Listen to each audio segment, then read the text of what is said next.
18ാം ലോക്സഭാ തെരഞ്ഞെടുപ്പിൽ ചരിത്രത്തിലെ ഏറ്റവും വലിയ പരാജയത്തെയാണ് കോൺഗ്രസ് മുന്നിൽ കാണുന്നത്.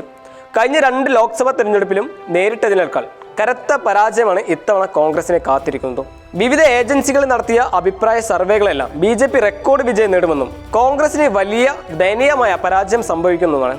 BJP ഒറ്റയ്ക്ക് 350 സീറ്റും NDA സഖ്യം 400 സീറ്റിലധികം വിജയിച്ച് മികച്ച വിജയം നേടുമെന്നാണ് വിവിധ ദേശീയ മാധ്യമങ്ങളും വിവിധ ഏജൻസികളും നടത്തിയ സർവേ റിപ്പോർട്ടുകൾ വ്യക്തമാക്കുന്നത്. കോൺഗ്രസ് രാഷ്ട്രീയത്തെ പിന്തുണയ്ക്കുന്ന വിവിധ മാധ്യമങ്ങൾ പോലും BJPയും മോദിയും വൻ വിജയം നേടുമെന്ന നിഗമനത്തിലാണ് എത്തിച്ചേർന്നിട്ടുള്ളത്.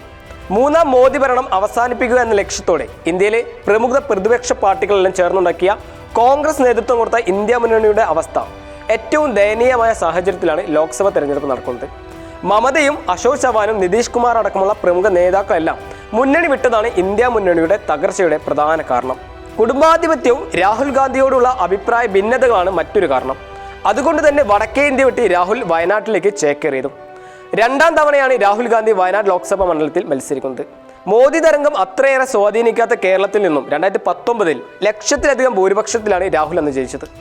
എന്നാൽ 2019 അപേക്ഷിച്ച് ഭൂരിപക്ഷത്തിൽ വലിയ ഇടിവ് സംഭവിക്കാൻ സാധ്യത ഏറെയാണ് ഇക്കൊല്ലം. വന്യജീവി ആക്രമണത്തിൽ ജീവിതം പൊറുതുമുട്ടിയ വയനാട്ടിലെ സാധാരണക്കാർക്ക് വേണ്ടി വേണ്ട രീതിയിലുള്ള പരിഹാരങ്ങൾ കാണാത്തതാണ് ഭൂരിപക്ഷം കുറയാനുള്ള പ്രധാന ഒരു കാരണം. വയനാട്ടിലെ കോൺഗ്രസിന്റെ പ്രചരണത്തിലും അത് കാണാനുണ്ട്. അതുകൊണ്ട് തന്നെ മാറിമറിയുന്ന കലങ്ങിത്തെളിഞ്ഞ ഇന്ത്യൻ രാഷ്ട്രീയത്തിൽ ഇനിയൊരു തവണ കോൺഗ്രസിനോ രാഹുൽ ഗാന്ധിക്കോ ആധിപത്യം ഉറപ്പിക്കാൻ സാധിക്കില്ലെന്നാണ് പൊതുജനാഭിപ്രായം. സിഡ് ന്യൂസ്, കോഴിക്കോട്.